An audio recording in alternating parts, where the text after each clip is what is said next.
வணக்கம் தமிழகத்தில் அடுத்ததாக சிறப்பு விருந்தினருக்கான நேரம் இது. இன்று நம்மிடையே வந்திருப்பவர் மலேசியாவில் வாழும் சிற்ப கலைஞர் நாராயண ஸ்தபதி. வணக்கம் சார். வணக்கம். நீங்க அடிப்படையில பிஎஸ்சி பிசிக்ஸ் படிச்சிருக்கீங்க. அந்த துறைக்கு போகாம ஏன் சிற்பத்துறையை தேர்ந்தெடுத்தீங்க? அதாவது முதல்ல என்னை பத்தி சொல்லிடுறேன், சொல்லிட்டு அதனுடைய சூழ்நிலை என்னங்கிறத சொல்றேன்.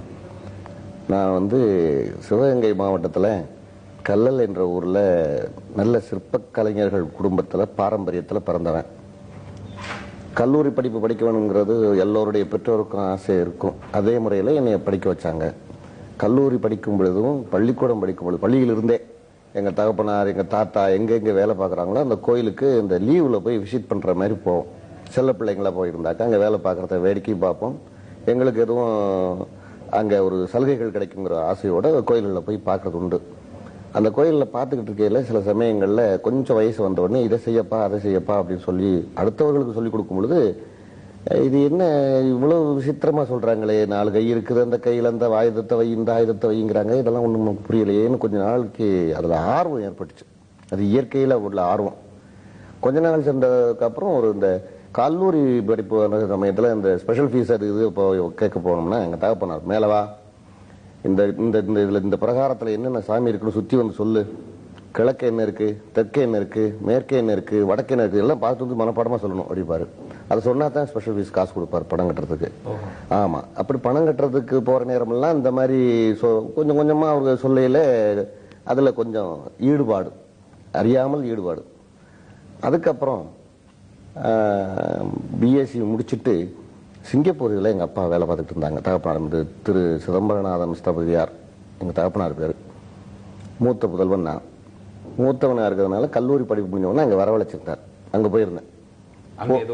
ஆமாம், சிங்கப்பூர் மகாமாரியம்மன் டெம்பிள்னு ரொம்ப புராதன கோயில்.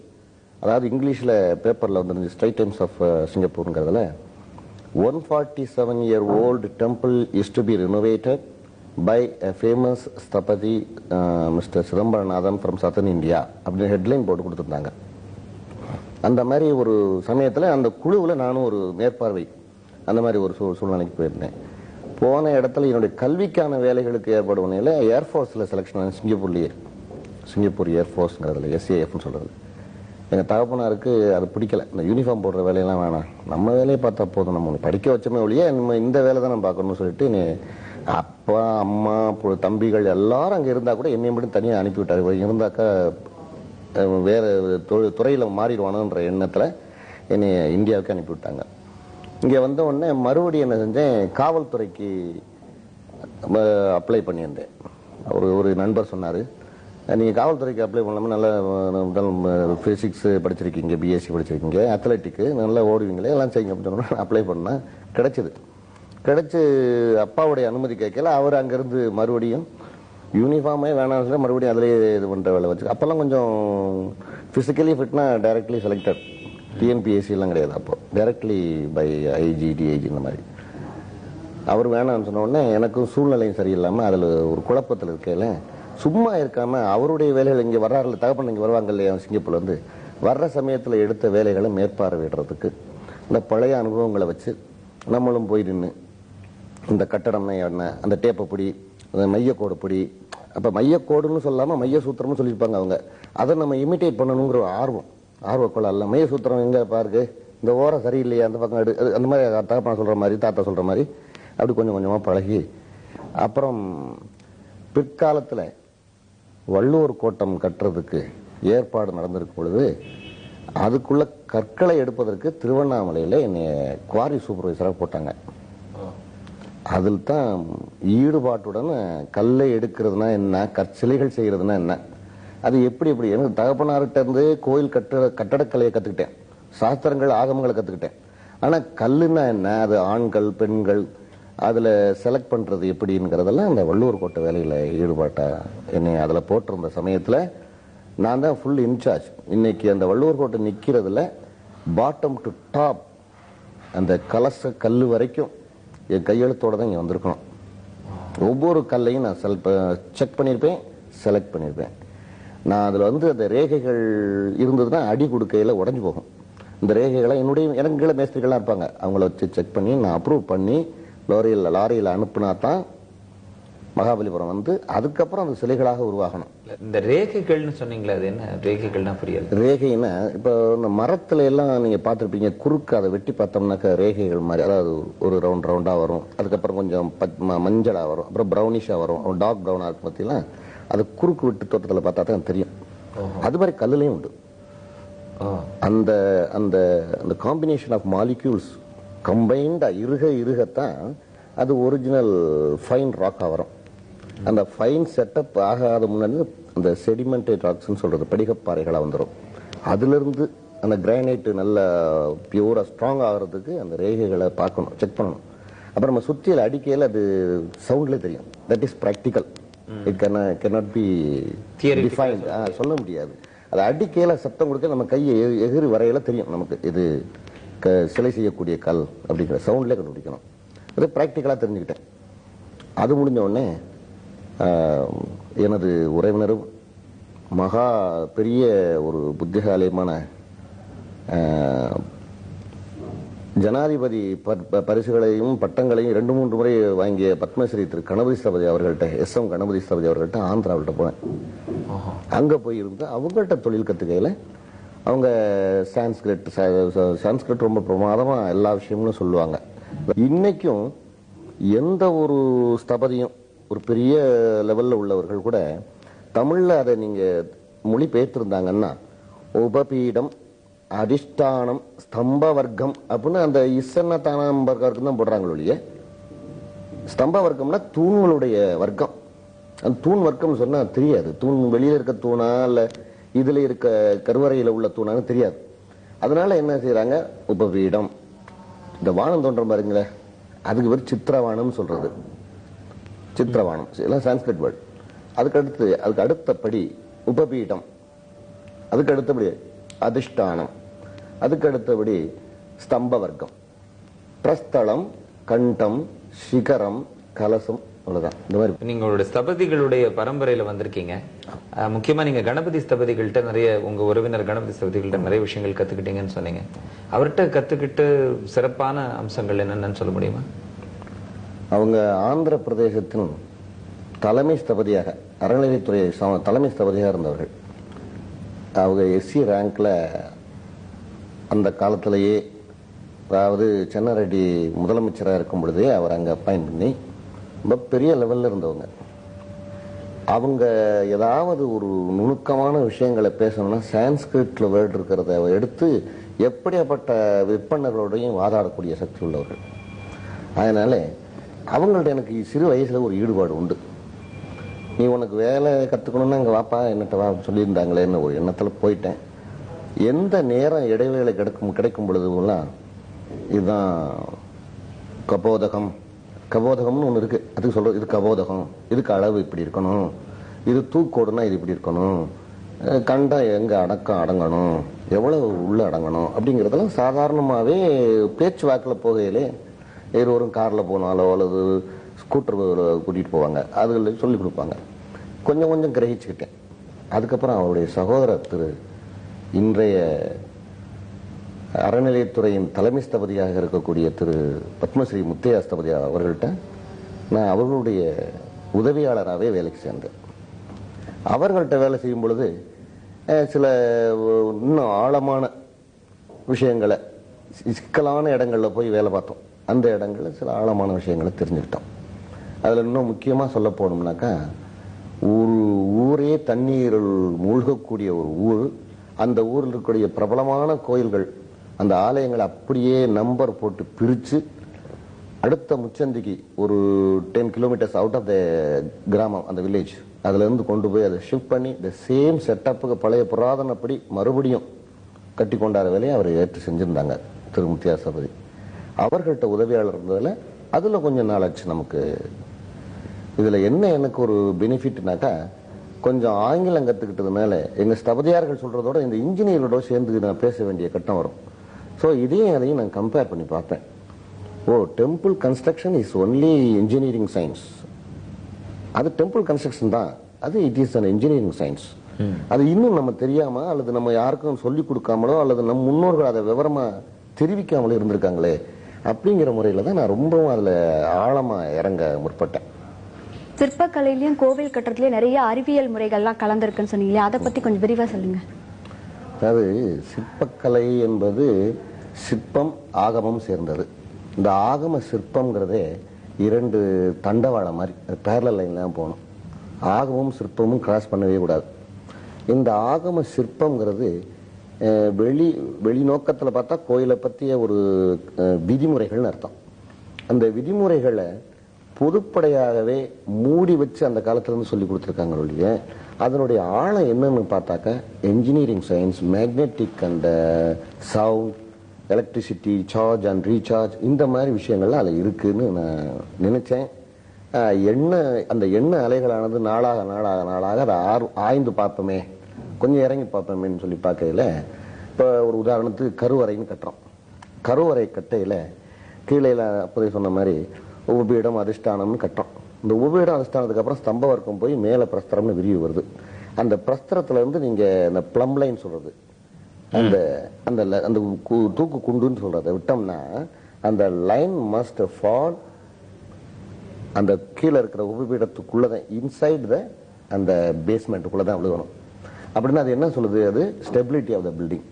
இந்த கீழே அகன்று மேலே குறுகி இருந்தால் அந்த பில்டிங் வந்து நிலைத்தன்மை உடையது இல்லையா, அதான் அதில் சொல்லியிருக்காங்க. ஸோ அது ஒரு அறிவியல், ஒரு சின்ன நுணுக்கம். ஸ்தம்ப வர்க்கத்தில் இந்த மூலையிலெல்லாம் ஒரு ஸ்தம்பங்கள் வரணும் அப்படின்னா அந்த கால்கள் காமிக்கணும்னு வச்சுக்கோங்க. அப்போ கட்டடம் கட்டிக்கிட்டு இருக்கையிலையோ அல்லது இதில் கருங்கல்லில் செய்ய வேண்டிய சந்தர்ப்பத்தில் வந்தால் கூட அந்த கல்லை parallel to the earth கட்டிக்கிட்டு இருக்கிற அந்த கால் மட்டும் vertical to the earth வரும். So it acts as the supporter of the building. இப்போ இது கூட இன்ஜினியரிங். சரி, உள்ள போறோம். உள்ள போனவுடனே சாமி கருவறையில் இறைவன் அமர்ந்திருக்கும் தலைக்கு மேலே கோண விட்டம் சதுர விட்டம்னு அந்த காலத்துல சொல்றது அதுக்கு பேர். இப்போ இன்னைக்கும் தஞ்சாவூர் திருநெல்வேலி பக்கம்லாம் அது இன்னும் கோண விட்டம் சதுர விட்டம் தான் சொல்லுவாங்க, கடகடன்னு சொல்லுவாங்க. அது கோண விட்டம்னாக்கா முக்கோணங்களாலான விட்டங்களை ஒன்றின் மேல் ஒன்று அடுக்கி அது சதுரமாக இருக்கும்படி செய்வது. நடுவில் நீங்க கேள்விப்பட்டிருப்பீங்க அல்லது பார்த்திருப்பீங்க, கருவறையின் உச்சியில ஒரு ஹோல் இருக்கும். அந்த ஹோல் உண்டாகிறதுக்கு இந்த முக்கோணங்களை அடுக்கி செய்வாங்க. அப்ப கோண விட்டம் சதுர விட்டம் எதுக்காகனா ஒன்றின் மேல் ஒன்று அடுக்கி கற்களா இருந்தா அடுக்கி இது distribution of the load, which load is சப்போர்ட்டிங்னா அந்த ஹோல் அந்த விமானம் இருக்கு பார்த்தீங்களா, அதனுடைய டன்னேஜ் மொத்த லோடையும் it distributes equally to the whole structure. அந்த மாதிரி வந்துருது. இது இன்ஜினியரிங். ஸோ அறிவியல் நுணுக்கத்துல தான் இந்த வேலைகள் பூராம ஆரம்பத்துல இருந்து இருக்குன்னு நினைச்சிட்டு இருக்கையில அதுக்கு அடுத்து போனோம்னா இந்த ஹாலோ ஸ்பேஸ் இருக்கு. உள்ள ஹாலோ ஸ்பேஸுக்கு மேல போனோம்னா காப்பர் ஸ்தூபி வைக்கிறாங்க. ஸ்தூபி மேல வைப்பாங்க, பார்த்துருப்பீங்க. அந்த ஸ்தூபியினுடைய அடிப்பகுதியில் ஒரு 9 நவரத்னங்கள் வைக்கிறாங்க. இந்த நவரத்னம் எதுக்கு வைக்கிறாங்கன்னா அந்த உலகமே நவகிரகங்களினுடைய இயக்கத்தால், நவக்கோள்களுடைய இயக்கத்தால் சுழல்கிறது. அது இல்லாம உலகத்தில் எதுவுமே இல்லைங்கிறது தான் இந்த சிற்பக்கலையினுடைய கணிப்பு. ஜாதகம், சிற்பம், இன்னும் வாஸ்து அனைத்தும் அந்த நவகோள்களுக்கு கட்டுப்பட்டது. அதனால அந்த 9 கிரகங்களுடைய ரெப்ரசன்டேட்டிவா அங்க வைக்கிறாங்க அந்த 9 கற்களை. அது கீழே நேரம் அந்த தெய்வத்தினுடைய உச்சி இருக்கு.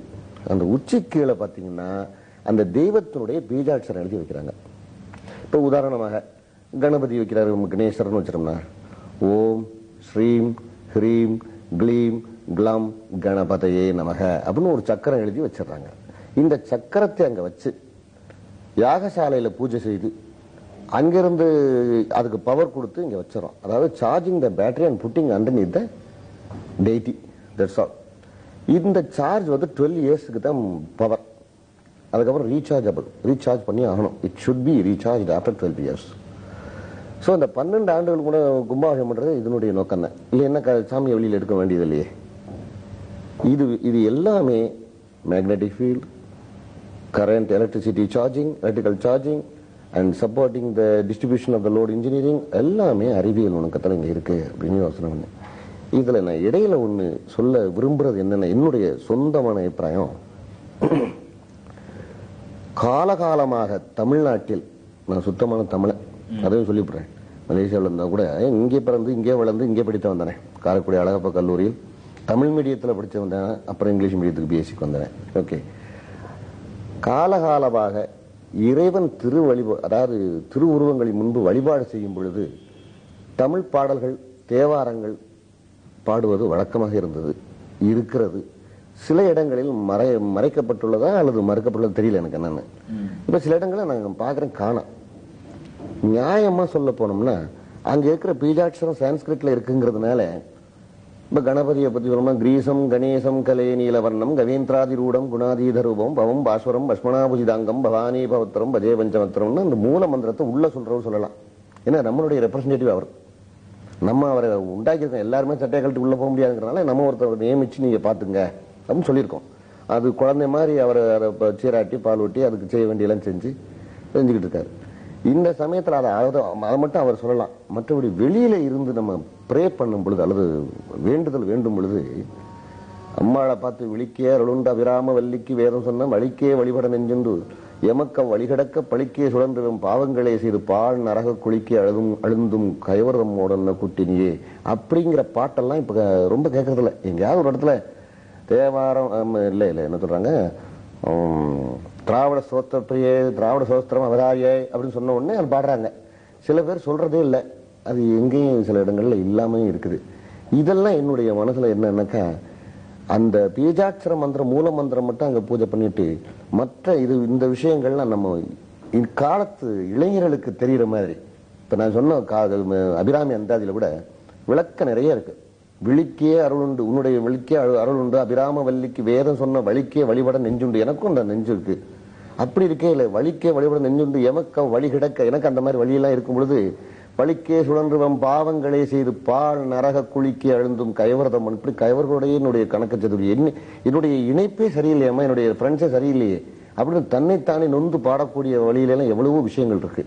அதெல்லாம் இப்ப சொல்லி கொடுக்காம இளைஞர்கள்ட்ட வேற இது மாதிரி சாமினா அப்படி அது சூலம் வச்சிருக்கும், 48 நாள் சுத்தி வந்தாலாம் உடனே நடந்து போகும், இந்த மாதிரி சொல்றதுலாம் எனக்கு அவ்வளவு என் மனசுக்கு அது ஒத்து வரல. அதனாலதான் அந்த அறிவியல் நோக்கத்துல தான் எல்லாமே இருக்கு. அதனால அறிவியல் நுணுக்கத்தை இக்கால இளைஞர்கள்ட்ட கொண்டு அதை எப்படியும் சேர்த்து விடணும் அப்படிங்கிற ஒரு எண்ண வேட்கை தான் என்னுடைய இது. நீங்க இப்ப ஆகம சாஸ்திரங்களை பத்தி நிறைய விஷயங்கள் சொன்னீங்க, அறிவியல் நுணுக்கங்களை பத்தியும் சொன்னீங்க. சில கோயில்கள் நகரங்களுக்கு வெளியே தான் இருக்கணும் அப்படின்ற சில ஆகமங்கள் உண்டு இல்லையா? ஆமா. ஆனா இப்போ ரொம்ப ஃபாஸ்ட் யுகமா, வேகமான யுகமா இருக்கு.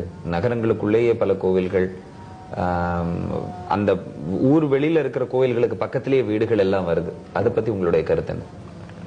அதாவது கோவில் இல்லாத ஊரில் குடியிருக்க வேண்டாம் அப்படின்னு ஒரு பழமொழி. இது எதுக்காக சொன்னதுன்னாக்கா, கோவில் is a landmark of a village.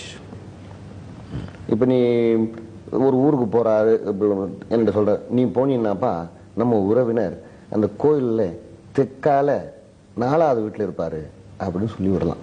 ஏன்னாக்கா அந்த ஒரு ஊருக்கு மையத்தில் ஒரு சிவன் கோவில் இருக்க வேண்டும்.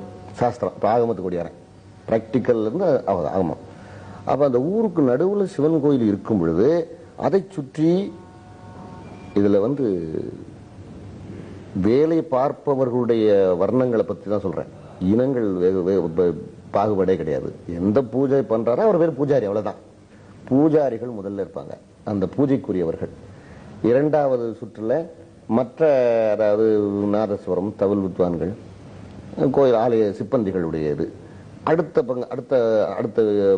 சுற்றுல மற்ற நந்தவனத்தை பார்ப்பார்கள், காப்பாளர்கள், காவலாளிகள் இப்படி இருப்பாங்க.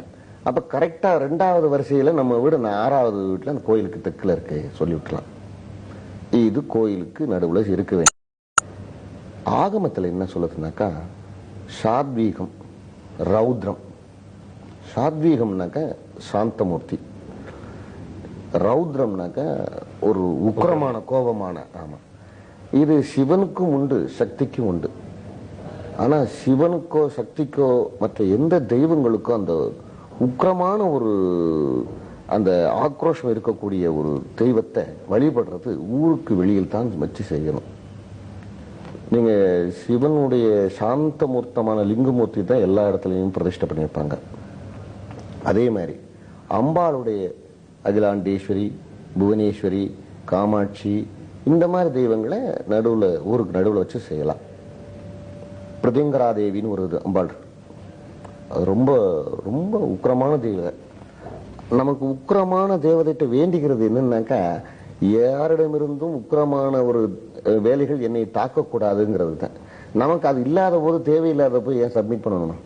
அப்ளிகேஷன் சப்மிஷன்னா, if you need something you have to submit. அப்படி இல்லைனாக்க எது இல்லையோ அது அங்கு உண்டாகும். உக்கிரம் இல்லையா இல்லையா? நமக்கு உக்கிரம் இருந்தாக்கா அதை தீர்த்து வைக்கிறதுக்கு அந்த தெய்வத்துக்கு உக்கிர தெய்வத்தை கும்பிடுறோம். அந்த உக்கிர தெய்வத்தை கும்பிட போற இடத்துல உக்கிரமே இல்லைன்னாக்கா புதுசா ஒரு உக்கிரம் உண்டாகும். அந்த இடமானது மறுபடியும் ஏதாவது ஒரு பிரச்சனைக்குரிய இடமாவோ அல்லது பல சிக்கல்கள், இன்னல்கள், இந்த மாதிரி ஒரு விபத்துக்கள், இந்த மாதிரி இதெல்லாம் வரும். சில தெய்வங்கள் எல்லை தெய்வங்கள்னு ஒன்று இருக்கு. அந்த எல்லை தெய்வங்கள் எதுக்காக உண்டாக்குனாங்கன்னா, அந்த காலத்துல கிராமங்கள்ல இந்த நெல் வயல்கள் இதெல்லாம் பண்ணி சாகுபடி செஞ்சு அதை அடுக்கி வச்சு பார்வை பார்த்துக்கிறதுக்கு இருக்கு. ஆண்டாண்டு காலமா அதை உழைச்சு கஷ்டப்பட்டு ராத்திரில படுத்து கிடக்கையில அவனுக்கும் கொஞ்சம் பயம் இருக்கும், திருடர்கள் பயம் இருக்கும் இல்லையா? அப்போ சாமி பக்கத்துல இருக்காரு, ஒரு தைரியத்துக்காக ஒரு எல்லை தெய்வம்னு ஒன்று உண்டாக்கி மாடசாமின்னு வச்சுக்கோமே அப்படின்னு வச்சு அவனுக்கு எதையாவது ஒன்று படைச்சு அதோட நம்மளும் சாப்பிட்டுட்டு அந்த மாதிரி படுத்துக்கிட்டாக்கா நம்ம நிம்மதியா இருக்கும். 4-5 பேர் கூட்டணியா சேர்ந்து, அதோட கிராமத்து வாழ்க்கை தானே, அந்த மாதிரி உண்டது அந்த உண்டாக்குனது அந்த எல்லை காளியம்மன், மாடசாமி, இந்த மாதிரி தெய்வங்கள். இதெல்லாம் எல்லை தெய்வங்கள். அதனால எல்லைன்னா எல்லையில தான் இருக்கணும், நடுவுலன்னா நடுவுல தான் இருக்கணும். இது தெய்வம். எந்த தெய்வம் யாரும் பார்த்ததில்லை, ஆனா எந்த தெய்வம் எங்க இருக்கணும்னு சொல்லியிருக்கோ அது இருந்த வரைக்கும் நல்லது நடந்திருக்கு அனுபவ ரீதியில. அது இல்லாத நம்ம ஏன் செஞ்சு பொல்லாத தேடிக்குவானே அப்படின்னு என்னுடைய கருத்து. இப்போ நீங்க மலேசியாவில் இருக்கீங்க, அங்கேயும் இந்த மாதிரி கோவில் கட்டுற பணிகள்லாம் தொடர்ந்து செஞ்சுட்டு இருக்கீங்க. நீங்க எப்போ மலேசியாவுக்கு போனீங்க, அதை பத்தி நம்ம விரிவா பேசுறதுக்கு முன்னாடி நம்மளோட சன் செய்திகளுக்கு நேராச்சு, பார்த்துட்டு வந்து திரும்பி பேசலாம். சரி. தமிழ்நாட்டில் பொறியியல் கல்லூரிகளில் மாணவர் சேர்க்கை முடிந்த பிறகும் 21,000 இடங்கள் காலியாக உள்ளன. 51 கல்லூரிகளில் 100 மாணவர்கள் கூட சேரவில்லை என்று தெரிய வந்துள்ளது. தெரிந்து கொள்ள சன் நியூஸ் தொலைக்காட்சியை பாருங்கள். வணக்கம். வணக்கம்.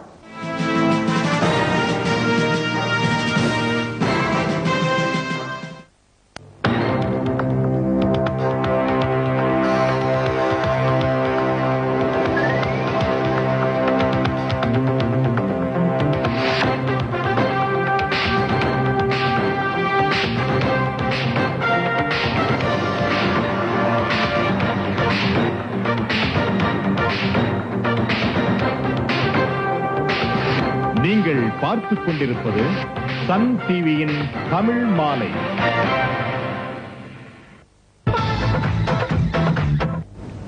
இன்றைய வணக்கம் தமிழகத்தின் சிறப்பு விருந்தினர் பகுதியில நாராயணன் ஸ்தபதி அவர்களை சந்திச்சு பேசிட்டு இருக்கோம். ஐயா, செய்திகளுக்கு முன்னாடி நீங்க எப்படி இந்த துறைக்கு வந்தீங்க, அதுல எப்படி உங்களுக்கு ஆர்வம் வந்தது, இந்த அறிவியலும் சிற்பமும் அப்படிங்கறதெல்லாம் ஆகம விதிமுறைப்படி தான் இருக்கும், அப்படி இதெல்லாம் பத்தி நல்லா விரிவா சொல்லிட்டு இருந்தீங்க.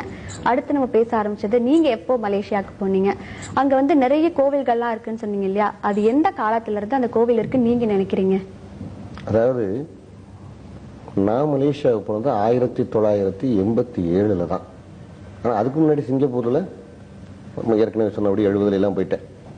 மலேசியாவில் 87க்கு போனதுக்கு அப்புறம் ஒரு கோயில் கட்டி காமிச்சதுக்கு அப்புறம், அதாவது இந்த நாட்டு நம்ம நாட்டினுடைய செய்தித்தாளில் அறிவிப்பு வந்ததை பார்த்து தான் நானாக தான் போனேன்.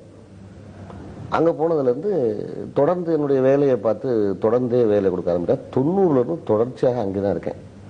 90ல இருந்து அங்க இருக்க கோயில்கள்லாம் எப்போலேருந்து கட்டியிருக்கோம் அப்படின்னு நீங்க ஆராய்ச்சி பண்ண ஆரம்பிச்சோம்னா, தமிழன் அங்க எப்ப காலடி எடுத்து வச்சானோ அப்பவே இந்த கோயில் இருக்கு.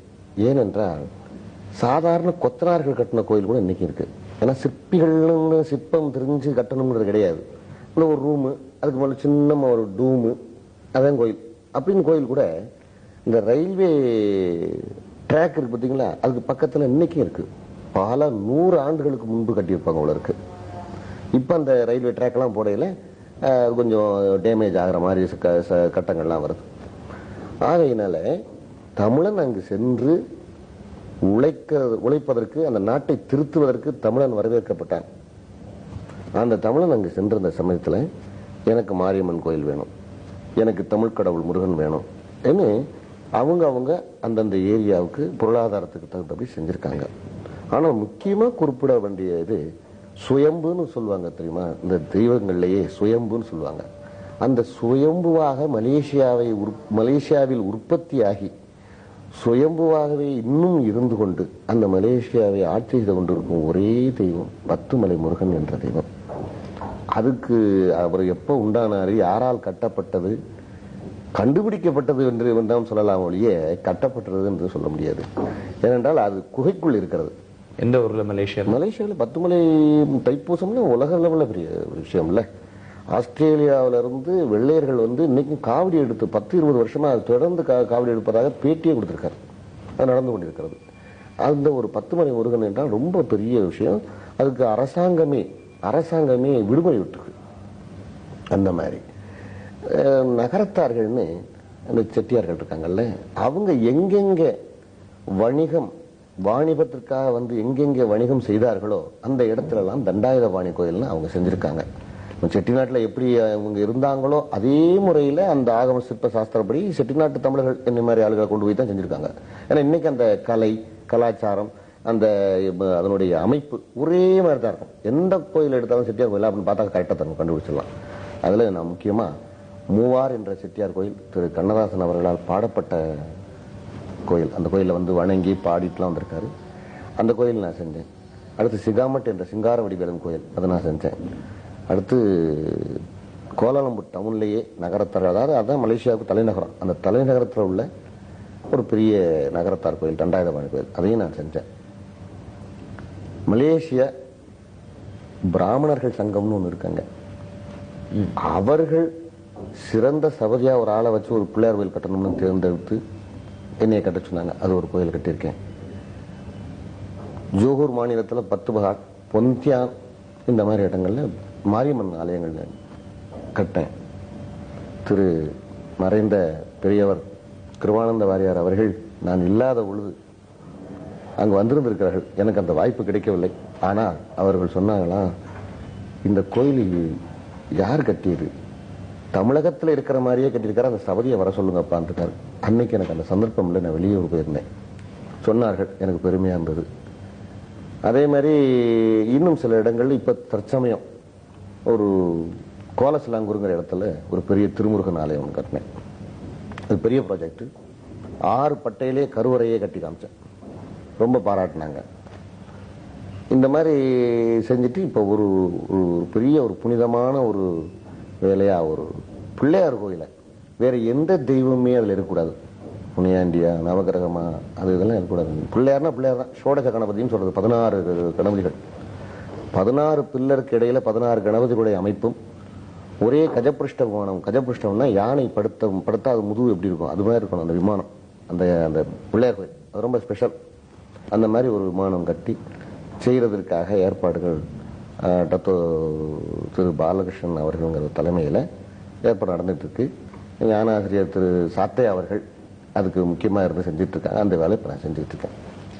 அடிப்படையில ஒரு கேள்வி, இருக்கிற கோவில்கள்லாம் போதாதா, எதுக்கு இன்னும் புதுசா கோவில்லாம் கட்டிக்கிட்டே வராங்க? அதாவது இன்னைக்கு ஃபாஸ்ட் ஃபுட் யுகமாயி போச்சு. ரொம்ப தூரம் போய் சாமி கும்பிட வேண்டியது இருக்குதே, பக்கத்துல ஒரு கோயில் உண்டாக்கிடுவோம் அப்படின்னு நினைக்கிறாங்க. என்னைய பொறுத்தளவு நாங்கள் கோயில் கட்டுறேன், எனக்கு கோயில் கட்டினா எனக்கு வாய்ப்பு கிடைக்கும், பணம் கிடைக்கும், பொருளாதாரம் மேலோங்கும். ஆனா என்னுடைய சொந்த கருத்து நீங்க சொன்ன கருத்து தான். இருக்கிற கோயில்களை ஒழுங்கா முறைப்படுத்தி அதை செழிப்புடன் வச்சு எப்போ தூரமா இருந்தாலும் சரி கிட்ட வந்தாலும் எப்போ ஒரு நம்ம போற நிம்மதியா தேடி போய் வணங்குறத விட ஒரு நிம்மதி வேறு எதுலையுமே இருக்காது. என்னுடைய கருத்து உங்களுடைய கருத்துல ஒன்றுபட்ட கருத்து தான். அதை நம்மெல்லாம் செய்ய முடியாது. அதை இக்கால இளைஞர்கள் வருங்கால மன்னர்கள் யோசிக்கணும். அவர்களை அவர்களுக்கு சொல்லிக் கொடுக்கணுங்க. ஒரு உதாரணம் சொல்றேம்மா, நான் எதை பார்த்தாலும் அறிவியல் பேசல என்னுடைய டாக்டர் சொன்னாங்க, ஏப்பா நீங்க எல்லாத்தையும் அறிவியல்ங்கிறீங்களே, சாப்பிடும் பொழுது குனிஞ்சு சாப்பிடணும்னு சொல்றீங்களே, அதுல என்ன அறிவியல் இருக்குன்னு கேட்டுச்சு. நீயும் பிஎஸ்சி தானப்பா, குனிஞ்சு சாப்பிடும் பொழுது அந்த வகுரை அமுக்கிறோம் இல்லையா, சாப்பாடு எடுக்கிறோம், சாப்பிட்றோம், ப்ரெஸ் பண்றோம், அப்புறம் சாப்பிட்றோம். அப்போ வகுரை ப்ரெஷர் அப்படி அமுக்கி கொடுக்கல அந்த குடல்கள் விரிந்து சுருங்கி அப்பவே டைஜஷனுக்கு ரெடி ஆயிருதே. இது அந்த காலத்துல அந்த மாதிரி எண்ணத்துல சொல்லியிருப்பாங்க பாப்பன்னு. இந்த மாதிரி விஷயங்களை இளைஞர்களை அழைத்து கோயில்னா என்ன விஷயம், இது ஒரு பிரகாரம் இருக்கு, இந்த இடத்துல இதைத்தான் பேச போறோம், நமக்காகத்தான் நம்மை கட்டுப்படுத்திக் கொள்கிறோம். இப்ப மாற்று மதத்தை பத்தி நான் பேசவில்லை, மாற்று இதை பத்தி நான் சொல்லவில்லை. வேற இடத்துல கேள்விகள் கேட்க முடியுமா? முடியல இல்லையா? இங்கதானே கேள்விகள் கேட்கின்றோம். நமக்குள் நாம் கேள்வி கேட்பதற்கு உரிமை கொடுத்ததனால் கேள்வி கேட்கிறார்கள், கேட்கட்டும். உனக்கு நிம்மதிக்கான இடம் கோவில், உனக்கு வேற எங்கேயாவது நிம்மதி கிடைச்சுன்னா போயிட்டு வாப்பா, நிம்மதியா இருக்கணும் விட்டுரு. இதனுடைய எண்ணம் தான். இதை நம்ம இளைஞர்களுக்கு நம்ம முறைப்படுத்தி சொல்லணும்.